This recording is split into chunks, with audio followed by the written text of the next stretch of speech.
Hello, everyone. Thank you for joining Market Talk with Broadwater-Toole Realty, episode 9. And today we're talking about something that's on everybody's wish list that I talk to.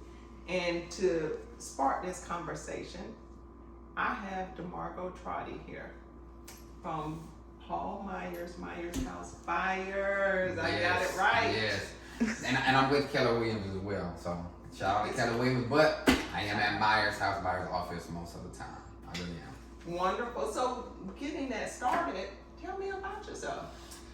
Well, just to give you a quick background to tell y'all my born story. I'm from Augusta, born and raised, been here all my life.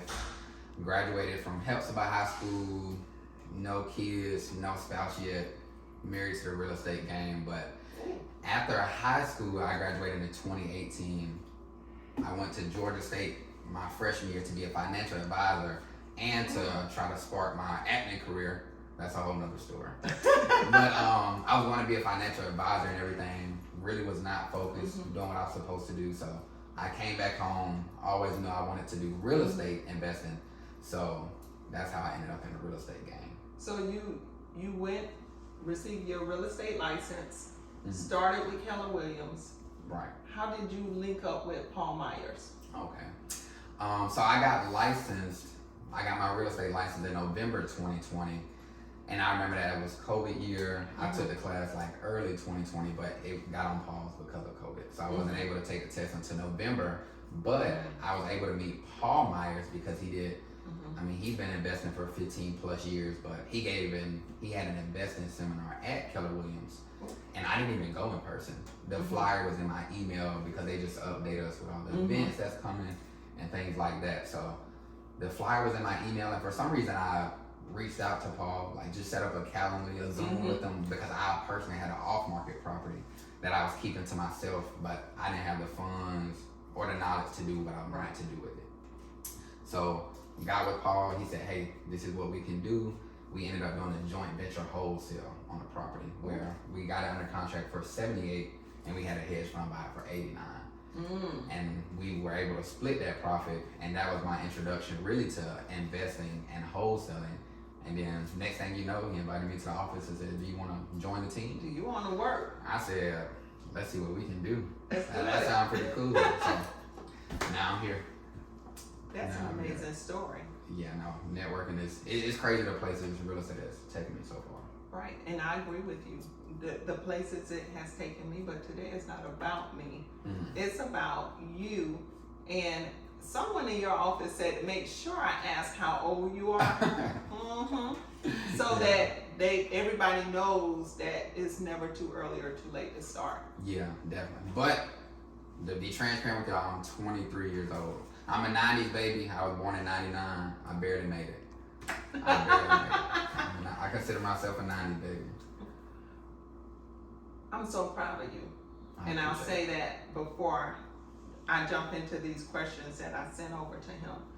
I want to start backwards on this because everyone wants the end story, where that perfect story where we made all this money, I jumped into this thing, and I had to have one issue. So I really want to start backwards here. Tell us some of the struggles you've had since you've taken this leap into investing in real estate. Well, I definitely go to the beginning. Like I said, I became licensed in November 2020, but I did not have my first real estate transaction until the summer of 2021. So That's huge. It took me 5 to 6 months to get a real estate check. And the average person cannot make it day to day without a check for 5 to 6 months. But gratefully, with the age I am, I'm 23. I still live with my parents, and I was working part time at UPS at the time. Yes. So I was still able to make it, but I did not get a check for 5 to 6 months for sure.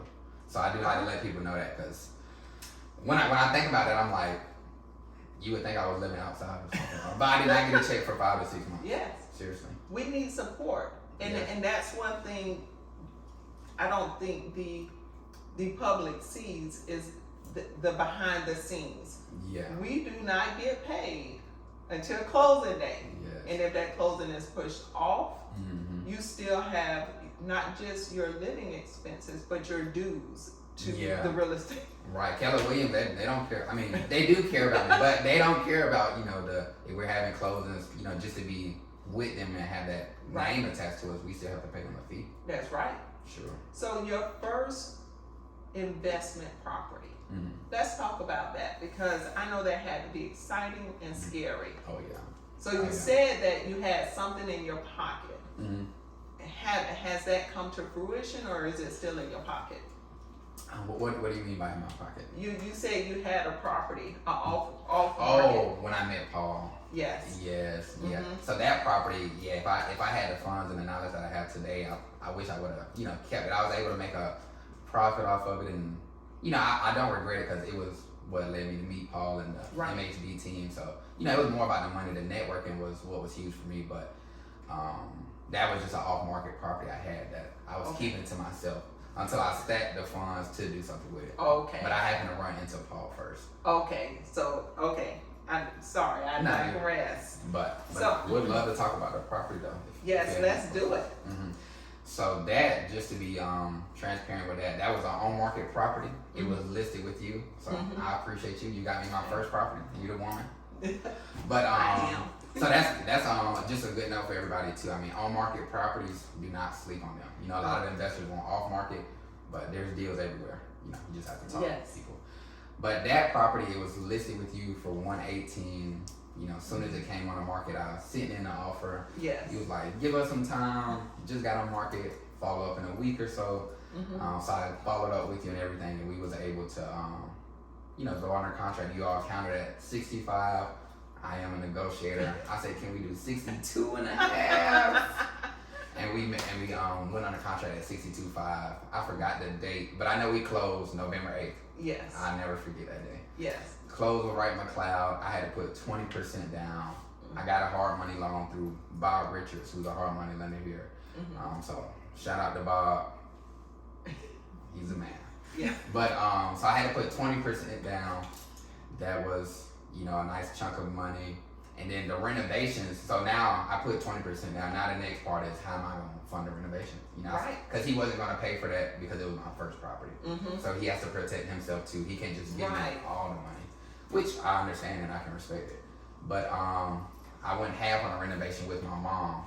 Never thought I'd be doing a project with my mom. Shout out to Mama Trotty.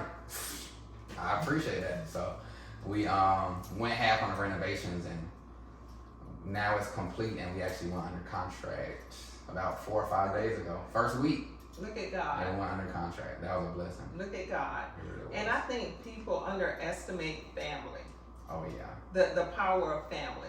Right now, my daughter is in front of the podcast for me. My father is running errands for me. My other daughter is booking a termite letter now and helping me. Without our families, Yeah, now that's I definitely am proud to say, like, I really do have a good support system. Yes. Like I said, I'm able to still live with my parents. All people are not, you know, all families don't have that bond where they can't live together. You know, I can tolerate them, they can still tolerate me. So, you know, it's the best financial situation for me right now, and they've been a big help. Yeah, I always give them credit. Yeah, because when I started my business, my husband was the first one to come and say, "Here, that's to get you started." Wow. That's to get you started. Now that's my husband. I'm gonna take his money as mine anyway. But he was just like, "Here." That's big. You know. Yeah, it is. Oh man. So when you're investing, talk a little bit about what do you expect for a return on investment. If you spend $62,500 on a property, what do you expect to get out with repairs and all of that stuff?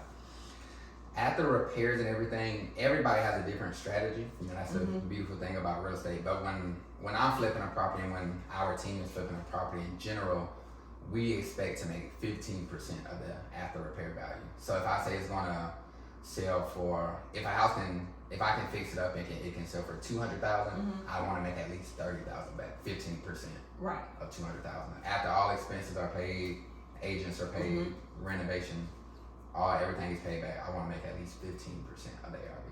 You know, some people have a flat number they want to make. Some people have a percentage. You know, so I go to percentage route. And so, and this is for the listeners and the viewers. before you even begin, you need to figure that piece out. Yes, that's one of the biggest things I can say about when it comes to buying investment deals. You win, in my opinion, you win on the buy side. You know, you can't buy at a bad price and try to make the renovation small and save on that, or save with the agent. You know, they deserve their commission. The contractor needs to be paid. Agent needs to be paid. You win on the buy. Oh, for sure, you win on the buy. Oh, he's giving it up today. I have talked to so many people that feel like they can do it with zero money out of pocket. They feel like they can get a loan, get assistance, and then have everything left over to do the renovations. But when you saw that house that me and you did together, there was no way for you to know what was behind the walls. Right. So you don't know what to expect when you start your renovations. Yeah.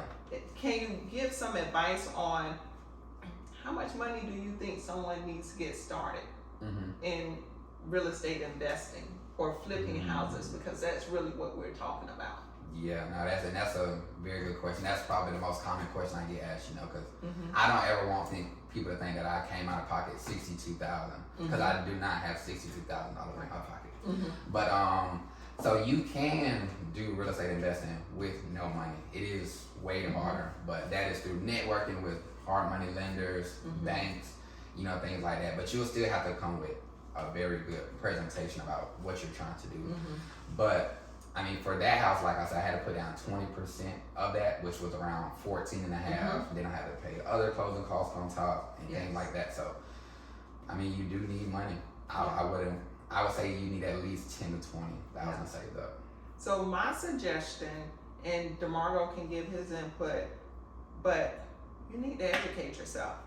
Yes. And I'm going to pull someone in real quick because they be on TikTok. I heard he's a TikTok star. Come show your face real quick. Z Coop. Hey there. What's going on? How's it going? Hey, follow him on TikTok. He's giving out a lot of information too. So I do not recommend starting this with zero knowledge of how it should flow. That is not what we're doing here. We're trying to give you information so that you can go to the necessary places. Do you have any advice?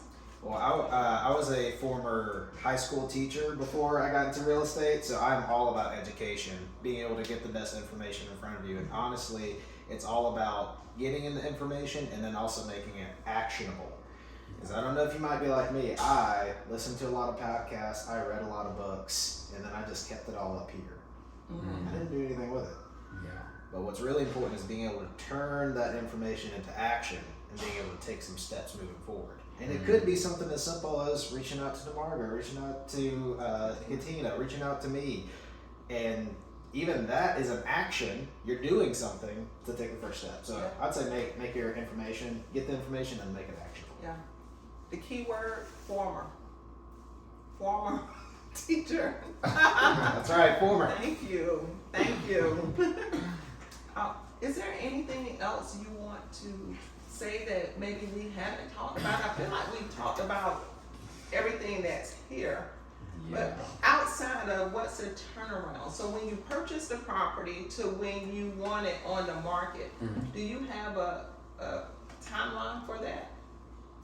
Yes, because that is something that you do have to take into account, and that's where some investors can mess up too. When you're investing, or if you're just flipping a property, if you're talking about flipping specifically, you can't just think about, okay, this is what I buy it for, this is how much it costs to fix it up, this is what I can sell it for. You can't just look at the spread itself. You have to think about holding costs and carrying costs. While I was flipping a property, I still have to pay water bill, gas bill, light bill. You have to think about agent commissions, debt service. I got a hard money loan through Bob, so I'm paying him interest on it. So it's not just about the spread itself, but there's a lot of expenses included in it in general. And that's why I say you win on the buy side, and it's really a numbers game. It is. So what I would say about that is, when you get your flip, just get the hammer swinging at the first day. Try to do that. And I would say just networking. Like I say, networking with you, I was able to get my first property networking with Bob. I was able networking with Bob and my mom. I was able to Yes. fund the property. So it's about networking. You know, not just in real estate, but in any business. Yes, he's absolutely right. Any last words? Last thing I would like to say, I appreciate you all's time. This is my first podcast. I did my first flip and my first podcast with Katina. Yes. You was the woman. I really appreciate you. I appreciate you too, and I love networking. But thank you guys for tuning in to Market Talk with Broadwater-Toole Realty, episode 9. Remember, Market Talk is about more than real estate. It's about your community, what you love in your community, what drives people to your community. So check us out. Thank you.